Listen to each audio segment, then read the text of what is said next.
the shot quality has gotten better. One of the things that they do.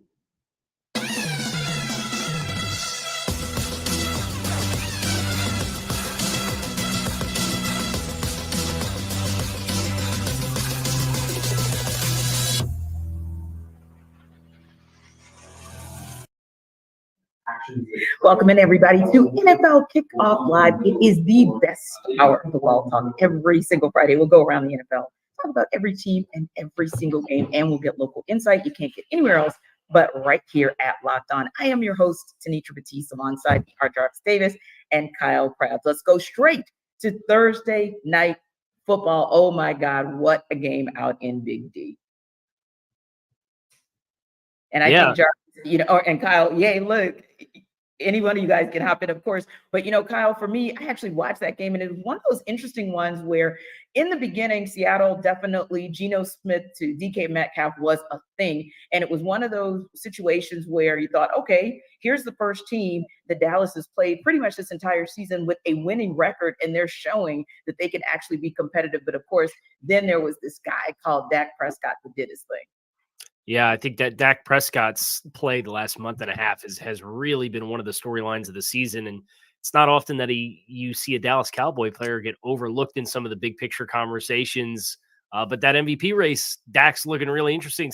20 touchdown passes over the last 6 games, I believe, that he has played. And that's a really nice feather in your cap to have a fourth quarter comeback against a Seattle team that maybe doesn't have the best defense, but situational football down the stretch was really impressive for Dallas. And I think one of the bigger storylines for Seattle is in the midst of this gauntlet of their schedule, you got your best shot out of them offensively, and you feel good about that for Seattle. But the record now at 6-6, that NFC wildcard race is constricting quite a bit. This was not a game that they could have afforded to let get off the hook the way that it did. And I think that's the big storyline for Seattle coming out of this game. Yeah, and I think another storyline there, Jarvis, is sometimes you have to be very careful. Pete Carroll has had his moments where he's definitely overthought himself, or sometimes he has kind of gone to the well one too many times. And it was one of those things where, it worked against Deron Bland until it didn't. And I think that was one of the other storylines. Be really, really careful about playing with fire. This guy's leading the league in pick sixes. And DK Metcalf, they had their way initially, the wide receiver core with Deron Bland, but eventually you had to believe that Dan Quinn, we know Dan Quinn very, very well, and you had to believe that Dan Quinn and those Cowboys, that Cowboys D was going to figure it out. Yeah, and that's the thing, right? Because the way this defense is built, they're built to have a play with a lead, right? Because, in that fourth quarter, as I was, going through as they went through the drive and then Dallas kicked the field goal right there at the end of the fourth quarter. It was about 1:46 left in the game. I was like, yep, this is Michael Parsons time. DeMarcus Lawrence joined the party too. Those are the type of things those are the type of, I know they didn't, they gave us some big plays. Like you said, they picked on Deron Bland as much as they possibly could in the first half of this game. But when it comes down to, cutting time, like they have the guys to close. They have the closer in Michael Parsons. Like the way he was turning that turnstile in that tackle to where he was kind of boxing him out from getting to Geno Smith. And then on the last play where they tried to run the running back across the formation and kind of do a little quick little dump to him, Geno Smith had no choice but just to throw the football away on fourth down, the last play of the game. He didn't have an opportunity to throw the football down the field to give his wide receiver a chance to catch the football. So those are the type of things that, like you said, Dan Quinn understand when he has talent, the dude is a heck of a coach. So I think that for them to make the necessary adjustments, and then, I get it going at a guy like Bland because he's a risk taker, right?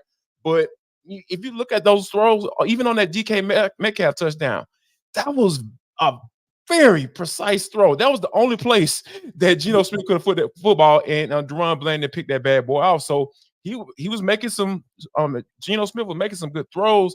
It's just the fact that that a guy like Bland, he has a knack for the football. He's a former wide receiver, so eventually he's going to get his hands on it. And that's what we saw when he tried to when he jumped that deep out route.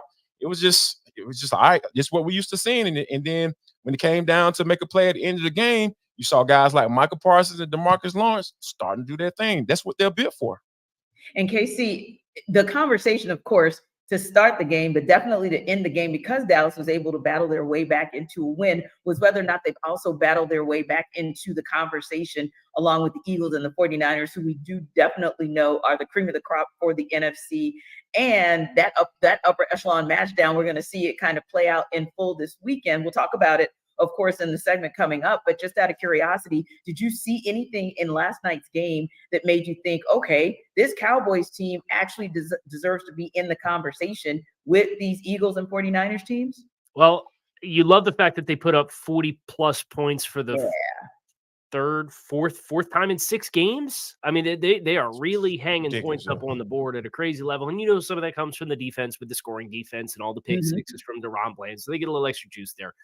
I just can't help but wonder, like, if Tyler Lockett doesn't drop that pass with 8 minutes left in the fourth quarter on 1st and 10 from the 45, what's this conversation look like? Right. Yeah. So this is a quality win for Dallas. I don't want to take away from it, but if you're talking about the cream of the crop, Philadelphia has a head-to-head. They'll obviously play next week in Arlington, so that's a huge matchup. But Philadelphia's also had a lot of success head-to-head against Dallas in recent years. And the San Francisco game that happened this year speaks for itself. So if I did have to put that hierarchy up there, I still probably would lean into those other two teams just because of the head-to-head favors that both of those teams have against Dallas. But you're going to put yourself in a position from a seeding perspective where if San Francisco loses or San Francisco beats Philadelphia and then you beat Philly next week, you might all of a sudden put yourself in a position where you're not the 5 seed that has to go play an NFC South champion, and you get some home games in the playoffs. And if you get that, anything can happen from there. Yeah, and it's such a tight race when you look over in the NFC, because it is the tightest 10-1 I've ever seen or can think of in recent memory. The Eagles, of course, with the 10-1 record, both San Fran and Dallas with 9. Well, Dallas actually 9-3, of course, because they just played last night. San Fran going into that game 8-3 on Sunday, and of course the Lions 8-3 as well. So very, very, to your point, Casey, some interesting matchups. But yeah, with the Eagles, they've at least shown you, a week and a half ago, they showed you what they could do in pulling out the win against the Chiefs. That was, the perfect example. And then coming back and pulling it out in overtime against a solid Bills team. So yeah, they've shown improved. And San Francisco, once they got their guys healthy, they started looking like the 49ers again. So I think you're absolutely right. It's maybe 1A and 1B, but then we still have the Cowboys kind of in that second tier, if you will. Now, another very interesting turn of events this week was up in New York. We heard that Aaron Rodgers is back. 12 has re-entered the chat. So he practiced for the Jets this week, and there's been a lot of conversation about that. Now, Jarvis, KC, I know you see that look on Jarvis's face, right? He's like, yeah, whatever. Because the Atlanta Falcons, of course, are going to see their way up to, well, really Jersey, that's where they play, but they're going to take on the Jets this week. But Jarvis, regardless of whether Aaron Rodgers obviously is not going to take the field Sunday, but regardless of that, what was your thought when you heard that Rodgers was back on the mend and on his way back this season? To be told honesty, like, this man craves attention, and I want to use a word, but I don't know if I can quite use it, so I'm refrain from using. He's an attention, you know what, and he loves it, and he craves it. He has to have it, and he's an anti guy, right? He's anti group think. So I think that this whole speed bridge procedure that he's is reportedly going through and trying to go up against what physical therapy suggests and all that stuff. And I think that it's amazing that he's using the Jets as a pawn almost in this whole situation, because like, go sit down somewhere. Like, you just turned 40 years old, and if you really, really care about this New York Jets fan base, like you've been portraying yourself to do, you would go somewhere else and sit your butt down and say, hey, guys, I will be back next year, and we are going to compete for a Super Bowl. Like I said, I'm going to bring you back a Super Bowl, just like I promised I did in the offseason leading up to becoming a New York Jet. So I don't buy it. I'm not interested in. I'm not looking forward to the Commanders matchup on December 20th when his 21-day period is over with. Yeah, I'm not interested. I'm not interested in it at all, because it seems like a very Aaron Rodgers type thing to kind of keep himself relevant as he's been out on our.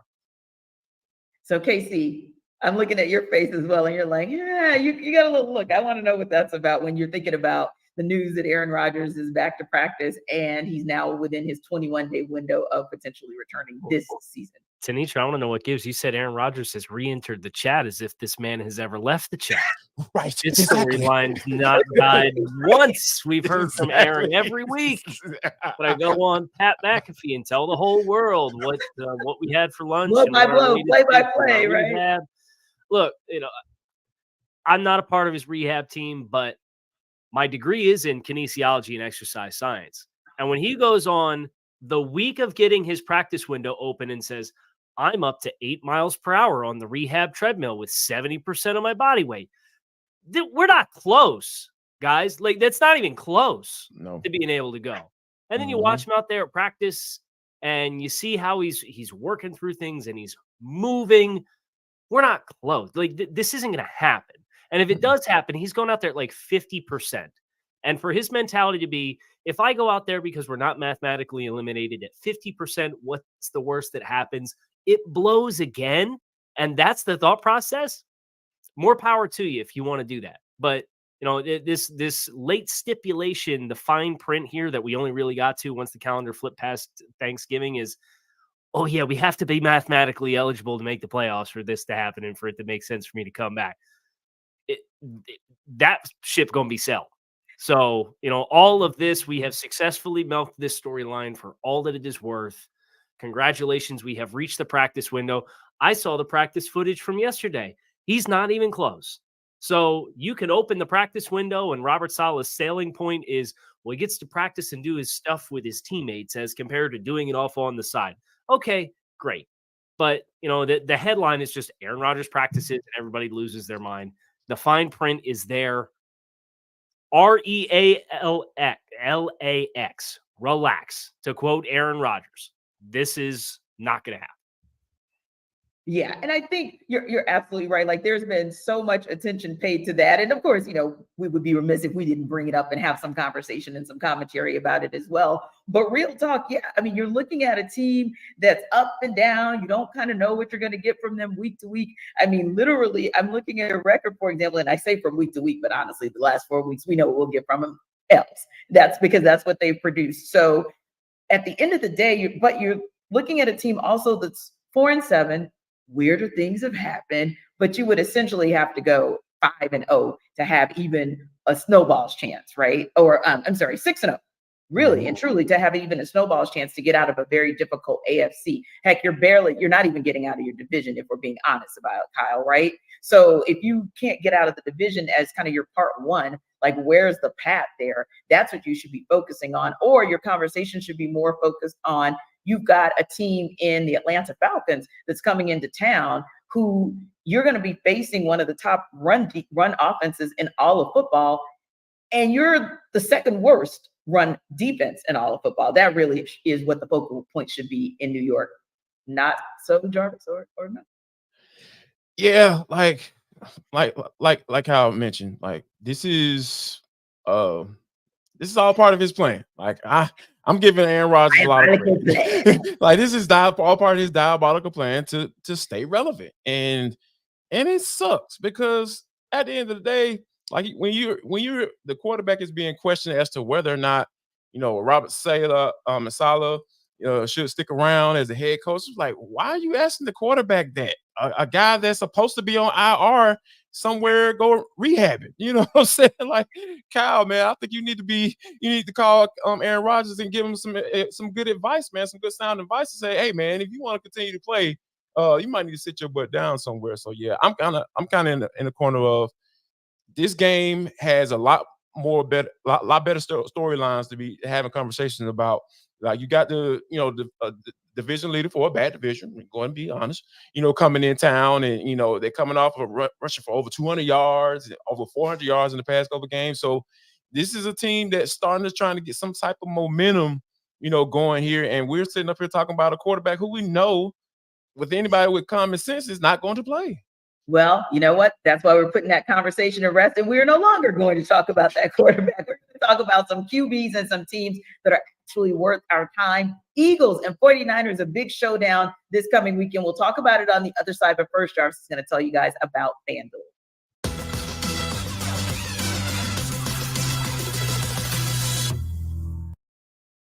Listen up, guys. Jarvis Davis here for FanDuel. This episode of the NFL Kickoff Live Show is brought to you by FanDuel. Guess what, guys? Right now, new customers can get $150 in bonus bets with any winning $5 money line bet. Okay, Jarvis, what are our bonus bets? Bonus bets are money you can use to go to bet on spreads, player props, over-unders, and much, much more, guys. The website is fanduel.com/lockedon. FanDuel.com/lockedon. And I know what you're wondering. I know what you're thinking. I can see it right now.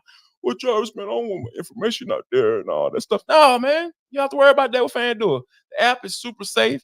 It's easy to use. And then there's so many options that, wide range of betting options. When you're talking about over-unders, player props, spreads, and much, much more. So, guys, I want you to make sure that you visit FanDuel.com/lockedon. FanDuel.com/lockedon. It is getting cold outside. I'm telling you, these NFL offers are coming in hot on FanDuel. So I need you to go there and check them out right now, today. Well, not right now because, you're watching the show and you listen to it on your audio. As soon as you finish listening, whether on audio side or YouTube, then you go to FanDuel.com/lockedon. That's FanDuel.com/lockedon. LOCKEDON. FanDuel, because it is the official sportsbook betting partner of the NFL.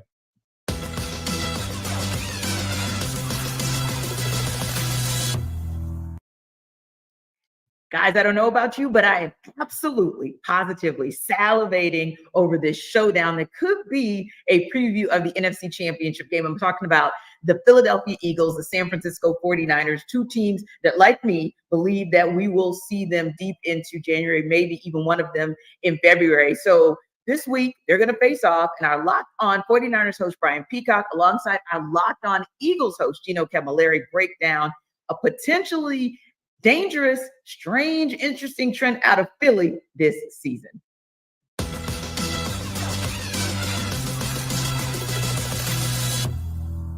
Huge matchup this Sunday between the Birds and the Niners. And Brian, before we get into keys of victory, I think you had a key question to get into first. Yeah. So is it a feature or a bug that the Philadelphia Eagles aren't blowing teams out for 60 minutes, but they're looking weird for a half and then just like, oh, that's right, we're better. So we're not going to run away. We're going to walk away from you. And then we're 10-1. Is it a feature or a bug this season for the Eagles? Yeah, I think I don't know. It's a little bit of both. I don't want to cheat. I would say a bug because in the first half, it's not like it's a fluke. I think the play calling has been very up and down. I think they are turning the football over. Jalen Hurts has taken some time to wake up a little bit in these games, especially over the last month. But they are just so good at having an answer in the second half. It just feels like they're never rattled. And I think that's primarily because of their quarterback. I think they drive through Jalen Hurts, and it doesn't matter how many bad plays he makes. He just always keeps coming back. And it makes sense when you look at his collegiate career and everything he's went through. So yeah, I would say, I don't know. It's kind of a strength and a weakness too. You don't want to have to keep putting yourselves in holes because especially against a really good team like the 49ers, odds are you're not always going to be able to come back. I mean, you were able to do it against Mahomes and Allen, which is miraculous in back-to-back weeks, but I don't think that's a recipe for success. So yeah, it's kind of a mixed bag. It's an evil and I don't know, a good thing at the same time to know they're battle tested, but yeah. I wish they would make it a little easier on us.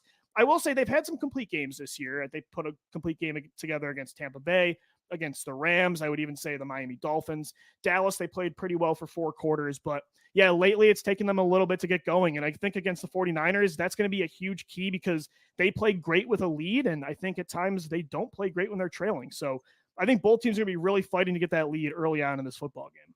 No doubt. I mean, it's fascinating because I was kind of saying it was a feature because they're battle tested. And we talked about how the 49ers have been such amazing front runners, which is not a negative this season. They get a lead and they're so good. And you're Kyle Shanahan. You have the entire playbook to throw at teams, run and pass. And then the defense can start to pin their ears back a little bit. And you make the opposing offense one-dimensional. That's been the 49ers' lifeblood. And so if that's how it plays out, I think it really plays into the 49ers' hands to get that lead early. Whoever gets the lead first is my first key to victory in this game.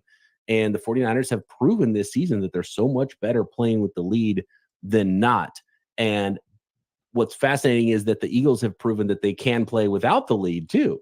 So if I had to guess how things are going to go, the 49ers go up early, but the Eagles are the one team that the 49ers have faced this year. They might be able to come back from that deficit as well. So I kind of hope that's how it goes, because that'll make for an awesome football game on Sunday.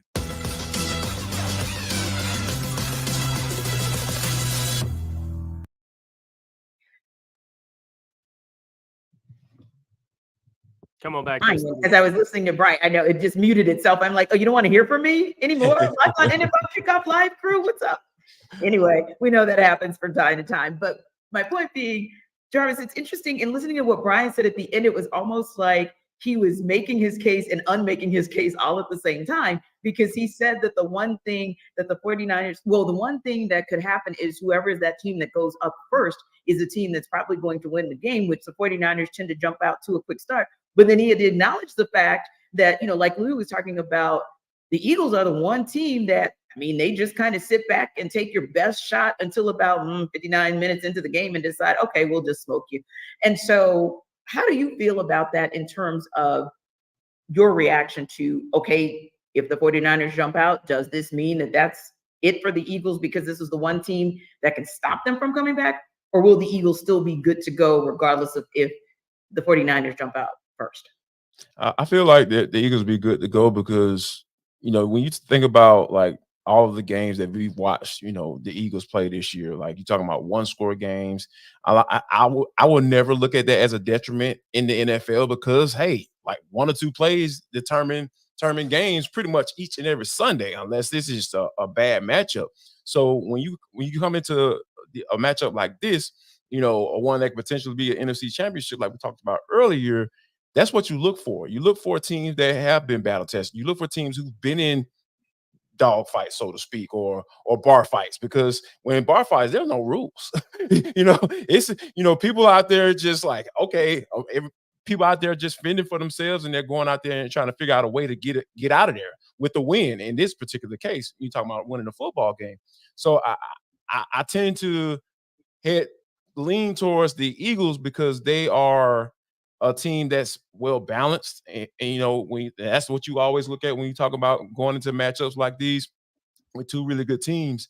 And I feel like I trust Jalen Hurts a little bit more than Brock Purdy. I mean, I know people might not, you know, necessarily agree with that, but when you think about what Hurts being able to step up in certain moments and being able to make necessary plays, especially when they were playing against the Chiefs a couple weeks ago, those are some of the things that you have to pay attention to also. So I'm with you know, Brian, you know, who like you say, he made his case for the 49ers, and then I'm with the rebuttal to his case that he made on the backside that, hey, the Eagles are built to win a game like this one.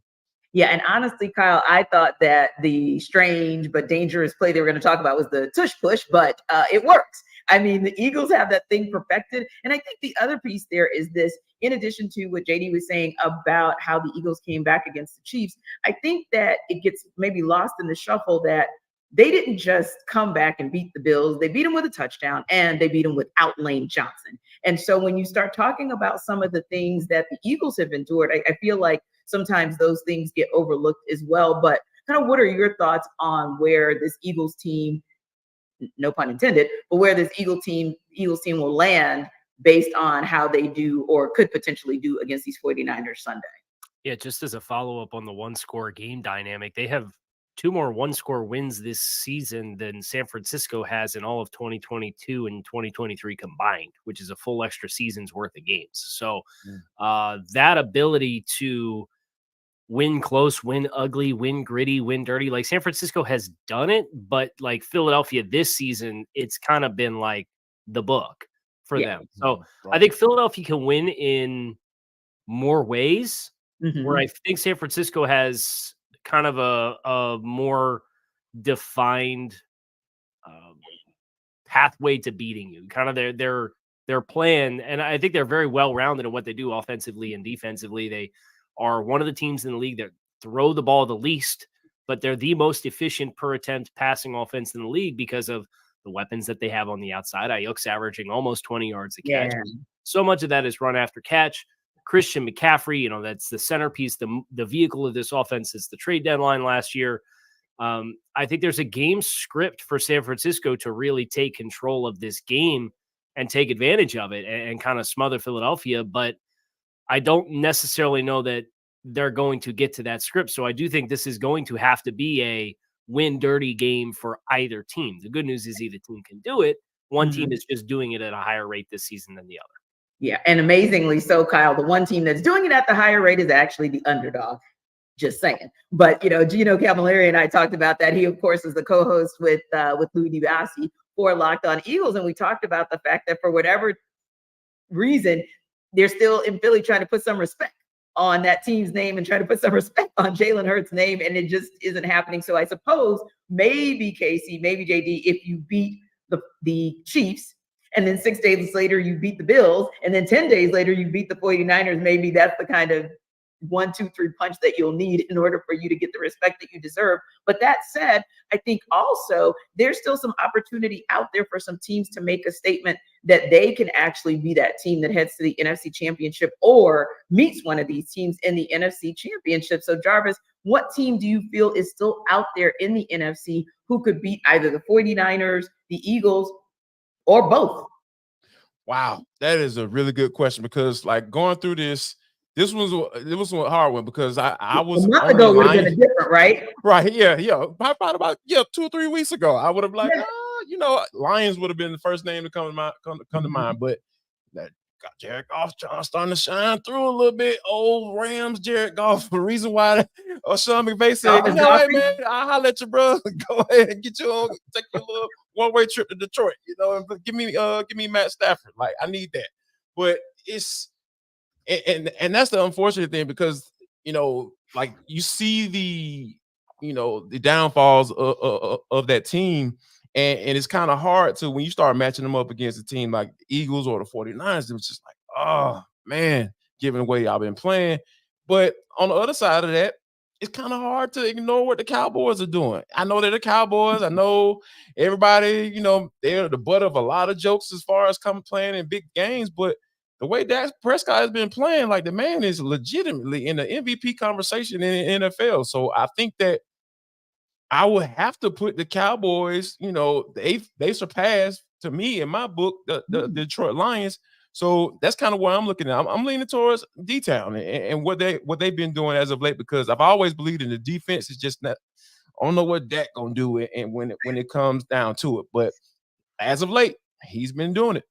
Yeah, you don't know if he's going to be Dak that's going to Dak or if we're going to see Rain Dakota Prescott out there. But I think we've been seeing Rain Dakota Prescott out there. And that's a positive. That's a compliment. Because I'm calling you by your from whole a Steelers fan, yes, that's a compliment. Steelers fan calling you by your whole name with respect. So go ahead and take that. But Kyle, that's actually a very interesting point that Jarvis and I make because 2, 3, 4 weeks ago, what the power rankings were looking like in the NFC and who had that road, sort of that third team that had that road or that path to the NFC Championship have possibly changed in terms of, we know it's still going to be the Eagles that we're talking about probably for the duration of the regular season. Same with the 49ers, but maybe the path has changed about who that third team might be who could take one of those down. I think the only apprehension that I have here is with what the road looks like the rest of the way.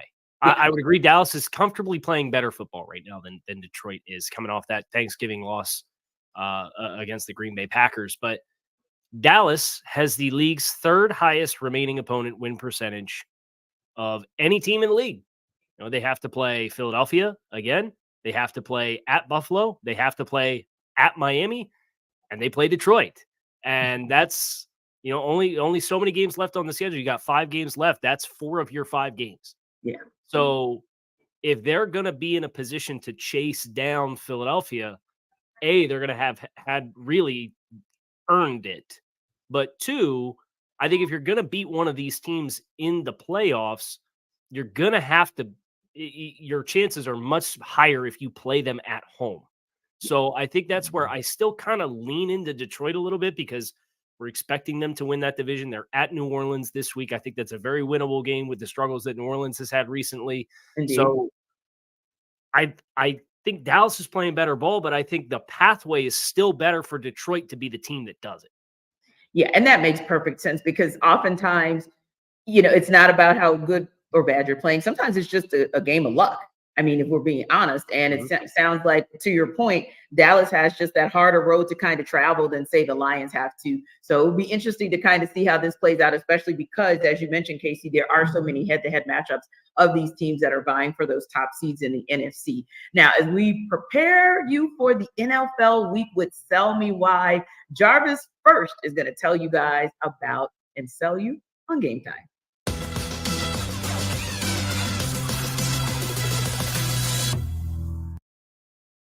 What up, guys? Jarvis Davis here for Game Time. This episode of NFL Kickoff Live Show is brought to you by Game Time. Listen, everybody named Mama, everybody named Mammy are looking for SEC championship tickets. I know it's coming down to the wire. We're literally one day away, about 26 hours away, 25 and a half hours away from kickoff as we speak. Yes, you don't have to worry about that when it comes to Game Time, folks. I'm telling you, I'm routing them right to Game Time. Go to Game Time, go to Game Time, go to Game Time, go to Game Time. You're going to be able to get some tickets, I promise you, because they have chiller last minute deals, all in prices, views from your seat, and their best price guarantee. Game Time takes the guesswork out of buying tickets. I'm telling you guys, you need to go to that website right now, gametime.co. So they have last minute tickets, flash deals, zone deals, easy to find and buy tickets for every kind of event in your area. If you're not into football, which I don't know what's wrong with you, if you are, especially if you listen to this show, you can go to whatever, whether it be comedy shows, concerts, anything. They have everything right there just for you. You can even see the view from your seat before you buy, so you know exactly what to expect when you arrive. So no surprises, none of that. And you can buy tickets in seconds. Two taps. Yeah, two. So Game Time even has deals right up to the start of the event, and even after the hour after it starts. It's the place to find last minute seats. So I need you to go to Game Time and use code LOCKEDONNFL for $20 off your first purchase. Yes, use code LOCKEDONNFL for $20 off your first purchase. That's LOCKEDON NFL. And take the guesswork out of buying tickets with Game Time. Just download the app, create an account, and use code LOCKEDONNFL for $20 off your first purchase. Download Game Time today. Last minute tickets, lowest price, guaranteed.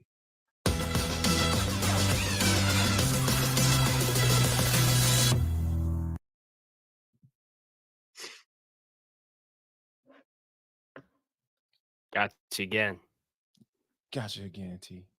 How does it keep doing that? The microphone guys does not want me to talk. I literally was like, I'm unmuting myself, and it's like, no, I'm muted. But anyway, it's just, you know what? It doesn't want me to be great, but there's a great person that we're going to hear from, my BFF of Locked On, Ross Jackson, who I had to give hugs to last week because it was tough for him. Jarvis coming off that Falcons Saints game last week. It was sad. He was sad. He was really sad. Now the Saints are finding themselves, in a 4.5-point underdog situation over at FanDuel Sportsbook as they host the Lions this Sunday. He's going to tell us about why the Saints can cover that spread. If the New Orleans Saints hope to get a win against the Detroit Lions, they got to start burning sage in the Superdome right now. I'm Ross Jackson, host of the Locked On Saints podcast. In order for the New Orleans Saints to get a win against the 8-3 Detroit Lions, they're going to have to do a lot of things, and maybe reviving or finding the living lineage of Marie Laveau, the voodoo queen of New Orleans, might be the biggest way and best way to achieve that victory. But if they're going to have to do it on their own, they're going to need to have a lot of things go their right way. They're going to be without their top wide receiver in Michael Thomas, without their big deep threat in Rashid Shaheed, without their top cornerback in Marshawn Lattimore, and their other big-time wide receiving option, second-year wide receiver Chris Olave, is coming out of concussion protocol, so even if he does play, who knows how impactful he will be. Needless to say, the chips are stacked against the New Orleans Saints. But if the Saints can do a couple of things, maybe they can make this one interesting. See, the New Orleans Saints are one of the lowest-ranked teams in the NFL when it comes to their defense putting pressure on a quarterback, or the percentage of time that happens. On the other side of that, the Detroit Lions offensive line is one of the teams that allows the least amount of pressure on their quarterback, Jared Goff, in the league as well. One of those would have to break in the Saints' favor. Get pressure on Jared Goff, and when you get there, force turnovers. This has been a big issue for the Detroit Lions over the course of the past few weeks in particular. They've been giving the ball away quite a bit. The New Orleans Saints, one of the best teams in the NFL with a +6 turnover differential in creating takeaways. So if they can do that, get pressure on the quarterback and take the ball away and actually find a way to convert in the red zone, which has been the biggest struggle for the New Orleans Saints so far this offseason, then or season rather, then maybe, just maybe, they might be able to get an upset win against the Detroit Lions. But we're not holding our breath in New Orleans just yet. If anything else, it might be an audition for Ben Johnson, Detroit Lions offensive coordinator, for a potential job opening that could follow the season here in New Orleans. Well, you know Ross Jackson. Oh, yeah. Ross pulls no punches and he tells no lies. I was just waiting for him to say that actually Miss Marie or Miss Olivia or Miss Willie Mae were going to come out with like the voodoo dolls and stuff like we do back home. Yeah, you know, it's New Orleans. So it's probably going to take some voodoo Don't eat dolls. the spaghetti. That's what I've been told. Don't eat the Exactly. spaghetti. Maybe they should take some of that spaghetti up to, or some red beans and rice up to up to the Detroit locker room, because that might be, Kyle, the only way that they take a dub away from this game. Ross did not inspire any confidence in me. And I am sitting in – look, you look at the Saints team all season long, and kind of the way I perceived the team was they were a talented team with questions with coaching, and now they're a talented team with questions in coaching and health issues. Yes. And that's not a good combination. That's not an extra layer to add onto a football team. So for all the players that have been banged up, Derek Carr's had a hard enough go this season in New Orleans. Never mind all the skill players that are going to be banged up and missing time. The offensive line has not performed to the expectation that they have for all of the money that they have invested in that group, and the first round draft pick with Trevor Penning. Like, it just hasn't clicked into place. And this is not the offense to be messing with if you're having trouble to get the offense to click in place and have a bunch of guys that are either hurt, playing hurt, or going to be missing the game. So I'm all the way out on the Saints covering that 4.5 point spread.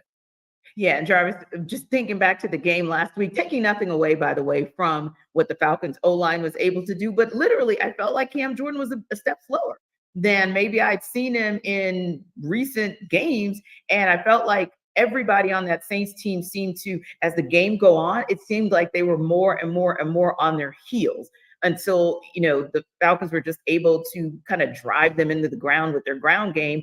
And let's face it, in addition to what Detroit's able to do from time to time, whenever Goff is not golfing, they do have a solid run game. So yeah, it feels like it would be a tough mountain for the Saints to climb to be able to win this game. Like we literally always joke about how the Falcons are the get right game for a lot of teams, right? And specifically in that 3-game losing streak that they went on before they actually played against the Saints. And I was go out on a limb, and not even really going out on a limb. This was a get right game for the Falcons offensive line.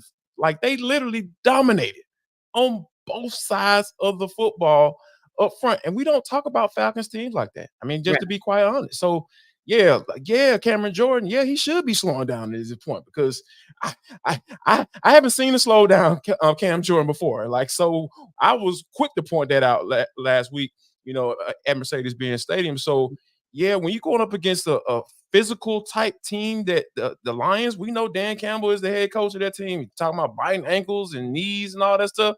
I know I'm not laughing anymore at that statement. I believe him. Like, I believe those guys will bite some ankles and some kneecaps for you, because that's just the type of guy you are, and getting those guys motivated to play right. It's just a matter of, hey, is Goff going to listen this week?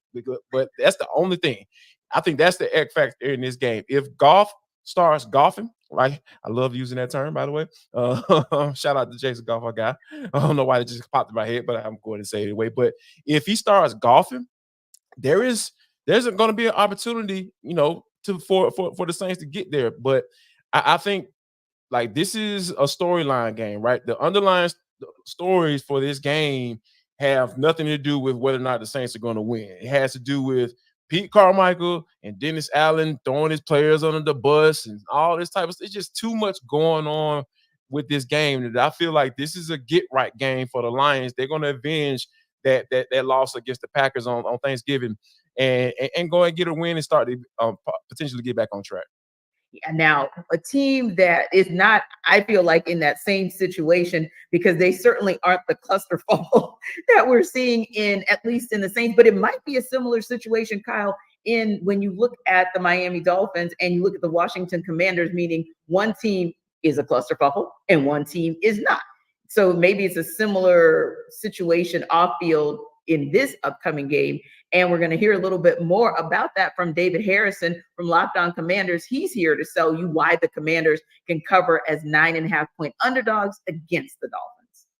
The Washington Commanders are going to need some Our Fathers and some Hail Marys if they're going to defeat the Miami Dolphins in Week 13. I'm David Harrison of the Locked On Commanders podcast. But to cover the 9.5-point spread that they have on FanDuel as underdogs against the Miami Dolphins at home at FedEx Field this weekend, that might be a little bit more doable because the Washington Commanders have had a tendency this season to play down to competition, play up to competition, taking the Philadelphia Eagles to the wire twice this season in an NFC East division matchup, but then also getting pummeled by the Chicago Bears, losing twice to the New York Giants, and then, of course, getting run out of their own stadium against the Buffalo Bills earlier this season, and then most recently a loss on Thanksgiving against the Dallas Cowboys that led to the firing of defensive coordinator Jack Del Rio. Now, while the Commanders are praying for a chance to beat the Miami Dolphins, they may also want to ask St. Anthony for some guidance as well, because a lot of people think they lost their way and lost their minds when they traded defensive ends Chase Young and Montez Sweat. Since then, the Washington Commanders have not been able to manufacture much of a pass rush,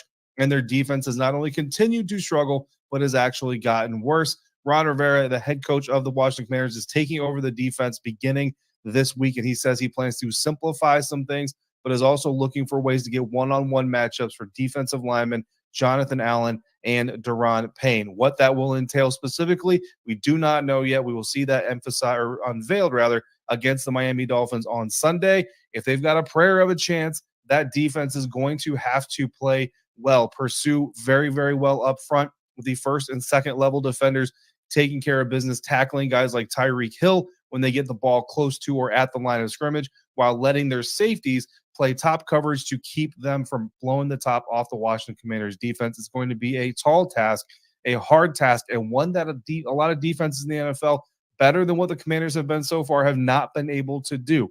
But if the Commanders can do it enough, and Sam Howell can do some of the good things that we've seen him do in his first year as a starting quarterback in the NFL, the Washington Commanders could cover that 9.5-point spread and certainly have a prayer shot at beating the Miami Dolphins. For more on this game and everything Washington Commanders, check me out on the Locked On Commanders podcast 5 days a week, part of the Locked On Podcast Network, your team every day. And, Kyle, David is right in that Sam Howell has been lighting up this entire league. He's led the lead in yards pretty much the entirety of this season. So, yeah, there's a weapon there. And if Riverboat Ron is taking over the defense, there might be a prayer, especially if he tries to scheme some things around Daron Payne. But, okay, Kyle, real talk. He's talking about Tyreek Hill being stopped at the first or second level. Okay, good luck with that. I have good news and bad news. The good news is 9.5 it's a large spread. So that always helps your case. I think, you could backdoor cover, you could score late touchdowns. You can, you see that happen quite frequently. The bad news is this: Washington is defensively third in the league in explosive play rate allowed. They are the fourth team in the bottom 5 in the league that the Miami Dolphins will have played this season. They played the New York Giants, who are second worst in the NFL. They're worse than Washington. Miami scored 31 points and had 524 yards of offense. The fourth place team was the LA Chargers. Miami played them week 1. They scored 36 points and had 536 yards of offense. And the Denver Broncos are fifth place in worst and most explosive rates allowed. And the Dolphins had 726 yards and 70 points scored. So the teams that are in this stratosphere of explosive plays, Miami is top 5 in both rushing explosive plays and passing explosive plays. Miami's putting 500 yards of offense and 30 to 70 points on these teams that are in this stratosphere. It's a large range of points allowed, but 30, if 30 is the floor, I don't think that bodes particularly well for Washington to keep this thing within 9.5. So that's the big worry. And if Ron Rivera finds the buttons to push to change that dynamic of this football team, then he probably deserves to be the head coach for another year. But I doubt. Yeah, and Jarvis, if you look at to Kyle's point, even when the Dolphins scored 31-17 on the Patriots, and you look at those numbers, it's like once again right up there in terms of explosive plays, in terms of total yards in that game, and just utter dominance. I mean, almost 400 yards, 312 yards passing, and literally you're looking at about 6 yards per play. So yeah, this team shows, if you have a leaky secondary and if you don't have the ability, which I don't see the Commanders as doing, to have the ability to really put Tua Tagovailoa in a position where he has to be hurried in his throws or in his progressions, it's going to be a long afternoon for them.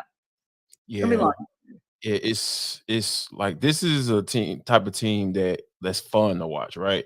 But when you think about the way with all the emotions and Mike McDaniels and Tyreek Hill looking like he's copping a squat before the ball is snapped. I'm just like, what is he doing? And then next thing you know, he's just getting up out of there and getting the football in his hands. Like, I love the way, Mike McDaniel calls plays, and I love the way they run offense. And that's what they do what they're supposed to do. Like, just a team that is not good against the pass, a team that are, vulnerable against explosive plays, whether it be the run or the passing game.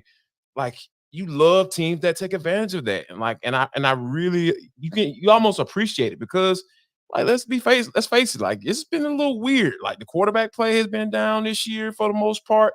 And I joked about defenses getting better, but it's like, it's hard to find good quarterbacks, in this day and age. So I think that the Dolphins being able to take advantage of that, on a consistent basis, I feel like this is going to be another instance where we're going to be looking at this game like, man, Tyreek Hill still got a chance to get 2,000 yards, or or what's about to go down with that. But I really feel like the end result of this game definitely going to be a Dolphins win. But I really feel like there's a Magic Johnson tweet coming. At the end of this game, just like, man, how Magic throws those cryptic tweets and just like, yeah, that was not a good performance today by our team. We're going to make sure we get better and take care. Wait a minute, what? Are you fired a man without firing him? So yeah, I think Ron Rivera is a dead man walking. I don't see him firing up the troops and getting this defense back to some respectability. I really feel like, the only way that the Commanders potentially cover is Sam Howell has listened to Eric Bieniemy, and they have a heck of a game and cover at a last minute touchdown when the game is pretty much out of hand. That's the only way I see that happening. But overall, this is going to be a Dolphins win, and I think that we're going to see some good offensive play for sure. For sure. And so Sunday Night Football will take the Packers into Kansas City. They're taking on they'll be at home against the Kansas City Chiefs. Check that. Peter Bukowski joins us now, and he's going to actually tell us why they can cover the spread as 6-point underdogs. Don't tell me you need to calm down or that it will only happen in my wildest dreams. I know the Green Bay Packers all too well, and they can beat the Chiefs at Lambeau Field on Sunday. Let me tell you why. I'm Peter Bukowski, host of Locked On Packers, and this love story started the last time these two teams met. Jordan Love remembers it all too well. Steve Spagnuolo blitzed him to the point he must have been wondering by the third quarter, is it over now? When Andy Reid was asked about Jordan Love in the preseason, he basically said, I forgot you existed. And if those really deep cuts didn't cause bad blood, then putting Love's mom and girlfriend in the nosebleeds at Arrowhead had Love seeing red after a tough performance. But his reputation has changed. His play has changed. And the Packers have been one of the best offenses in the league over the last month. Even if he hasn't been untouchable, the protection for Jordan Love has been solid, and he's been the man. He's in full command of the offense, creating from different arm angles like he thinks his girlfriend is the one in the box with Taylor Swift. And when they need a tough catch on third down, Love can go, Romeo, save me, and Dobbs obliges. But 2 is better than 1, and Christian Watson, once again, looking like a dynamic, explosive option, means everything has changed for this offense and their ability to create down the field. The Packers have been a top 5 team creating explosives the last month, and Love has been among league leaders in big-time throws. If the Packers can tackle and not have guys like Travis Kelce shake it off, they can keep the Chiefs from creating a big plays and keep a blank space up on the scoreboard. This is a delicate line to walk, but Green Bay will be back to December where a Matt LaFleur Packers team has never lost. No, seriously, they're 15-0. It's going to be frigid at Lambeau, so go in style, wear your cardigan and friendship bracelet, and buckle up for a Super Bowl I rematch. And don't blame me if the Packers spring the upset. It's me, but I'm not the problem. A.J. Dillon will be for the 27th ranked Chiefs run defense by DVOA. The Packers score 22 and win. I think I heard 7 Taylor Swift references in that. Shout out to Peter Bracassi for being Are you here. sure it wasn't 10? It sounded like it. Do your thing. But anyway, guys, quick reaction to that. That was actually some bold predicting from our guy Peter. He's saying that maybe the Packers can pull off the upset, but KC, do they actually cover? I think they can. I think they can cover. With 7 of their last 10 football games have been 1-score games. So you're in the 6-point territory. Like that's on the upper echelon of just about every game that they played, win or lose. I think 22 is about the right number, not just because it's a Taylor Swift song for the Packers offense. And if the Chiefs can fall into the trap of the last 2 teams that have played Green Bay, which is Green Bay successfully run the ball, and they've run the ball well for about a month now. But Green Bay's also +4 in turnover differential the last 2 games. So if you could steal a couple possessions, you can get up into the 20s. I think that is a pathway for you at the very least to cover the 6-point spread. Well, it'll be interesting to see if it actually happens. Now, on the other side of the break, we're going to talk about some guys who might be on the hot seat. But before we talk about that, Jarvis is going to tell you guys a little bit about FanDuel.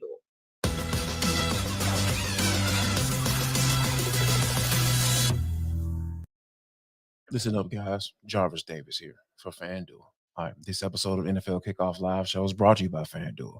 Jarvis, why are you talking about that? Because I need you to listen. I need you to pay attention to what I'm saying, because right now, new customers can get $150 in bonus bets with any winning $5 money line bet. Yes, that's $150 if your team wins. I'm telling you guys, you've been thinking about jumping on that FanDuel bandwagon. I need you to get on it right now, because it is the absolute best place to go when you're trying to win some money, win some treasure, some cash, some De Niro, all that stuff. I can't think of any else how to say money in another language. I need you to help me out, people. But anyway, go to FanDuel.com/lockedon. That's FanDuel.com/lockedon.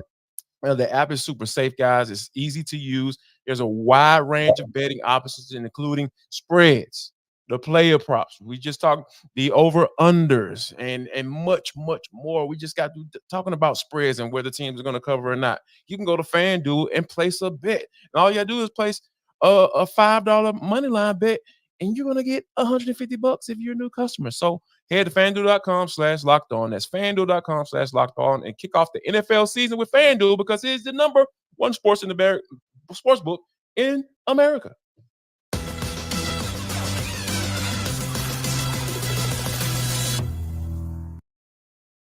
Well, guys, it's about that time because it is week 13. So we are coming into the final stretch of the NFL season, and that's when we got to start talking about the hot seat. Got a couple coaches that I want to throw out there to you, Jarvis, and I'm going to throw a couple coaches out there to you, Kyle, as well. And you guys give me your thoughts on whether or not these coaches will make it through the rest of the season and then get the axe. Will they be back next season potentially, or do they even make it past this Sunday? We're going to start with a guy that we talked about earlier in the show, and that's Robert Saleh. Jarvis, does he make it through the week, through the season? Does he make it back into New York next season? I think he makes it back into New York next season, because like the way this team has been constructed, by Joe Douglas, the general manager of this team, hey, they went all in on Aaron Rodgers because they got the young talent on the offensive side of the football. The offensive line is still a work in progress, but the defensive side, you had Garrett Wilson, and then you had Sauce Gardner on the other side. Those guys were rookie of the years, respectively, on their side of the football. So there's talent there. There is a little bit of hope there, as far as and I don't look at Robert Saleh as being incapable of being a head coach. I feel like he's a good leader. I feel like those guys believe in him. There haven't been any reports as far as him losing the locker room. So yeah, I definitely think he should keep his job. Yeah. And another guy kind of switching coast, if you will. I don't really know, Kyle, if you can lay everything at the feet of Brandon Staley, because I feel like the Los Angeles Chargers as a franchise. Yes, you can. Sorry, Miami interrupt. My fault. Sorry. Okay. You know what? Tell me why. Tell me why everything should be laid at the foot of Brandon Staley. Because you know what I was going to say, Jarvis? To me, the Los Angeles Chargers just seem like a franchise that stay in the can't get right category. That's the only reason I say that way, because they're always the team where they're in the conversation about possibly getting into the postseason. And they always seem to be the team that they stay in games if they don't actually win games against teams they shouldn't win games against. And then it's a head scratcher everywhere else. And to me, that reputation of theirs preceded Brandon Staley. But like you said, maybe we lay it at his feet and maybe it's bye-bye to him and he won't be going up and down the beaches of LA next year. Yeah, I think it's time. I think it's time for Brandon Staley to go. When you're going at reporters and about demanding that they don't ask you certain questions as if they're on a professional too, and they're there to do the job. Right? Yeah, like come on, like that is so like unprofessional, and it just really speaks to where you are mentally as the head coach of this team. We could tell you're flailing. We tell you're getting defensive. You don't have an answer. And when you get to a point where you don't have an answer and your defense has been awful and you're a defensive coordinator, like we experienced this down here in Atlanta with some of his defenses that they had, obviously some reasons for that, but overall you're responsible for that. You are responsible for the reason why you got that job. Like you were looked at as one of those next upcoming defensive coordinators. You got the head coaching gig because of that. And then when you come to take over as a head coach and your defense is not good and you arguing back and forth with reporters about whether or not you're going to give up play calling, it's not a good look. And I think that, the Spanos family, they probably really don't care about good looks because like you mentioned, they've been kind of like the laughing stock of the league. Like, okay, yeah, can't get right. You're laughing at them. But yeah, I don't see him surviving this. And, and it's just going to be a matter of, are they going to be able to hire the right guy? And that's the question that more than likely is going to be no. Yeah. Now, when we go back to the East Coast, Casey, you look at whether or not Riverboat Ron will be sent sailing out of the DMV, whether that's this week, this season, or if he's just not going to return next season. Where do you think the Commanders stand on his status? I think Ron probably finishes out the season, but the number one thing there is the Josh Harris ownership group has just come in this season and they're evaluating everything. And I don't think there's a lot to like from an evaluation standpoint. And it's hard to blame some of what's in place there just because the Snyder ownership was as disastrous as it was. But Ron Rivera, for as long as he's been tenured in the league, never had back-to-back winning seasons. And they were 500 last year, so they technically didn't have a winning season last year, but they're at 8 losses, right? Like you're on the doorstep of another losing season, and you'd like to think with an ownership group that's coming in, had this year to evaluate everything, then they're going to start to kind of shift some gears and say, okay, let's get this thing headed in the right direction. I just don't think Ron is going to be a part of that puzzle for them. So I think he'll probably finish out the year as the person who's taken over the play calling duties defensively.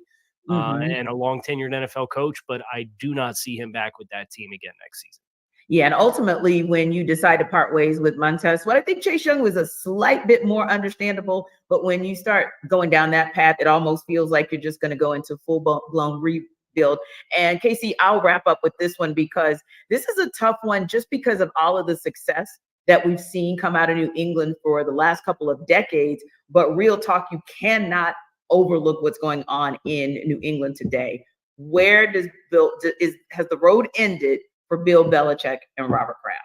When Robert Kraft writes the letter to the season ticket holders and promises a better product than last year, and this is the product that you get, I have a really hard time picturing that they're going to continue moving in this direction. And Bill Belichick's quest for the all-time wins record will have to probably continue somewhere else. And it sounds like there will be some suitors for him, but this mess is completely Bill's. With, Tom leaves, all the personnel decisions, he runs player personnel, he does the coaching, like it's all at Bill's feet.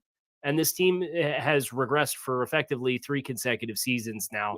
I don't see that being a sustainable relationship any further either.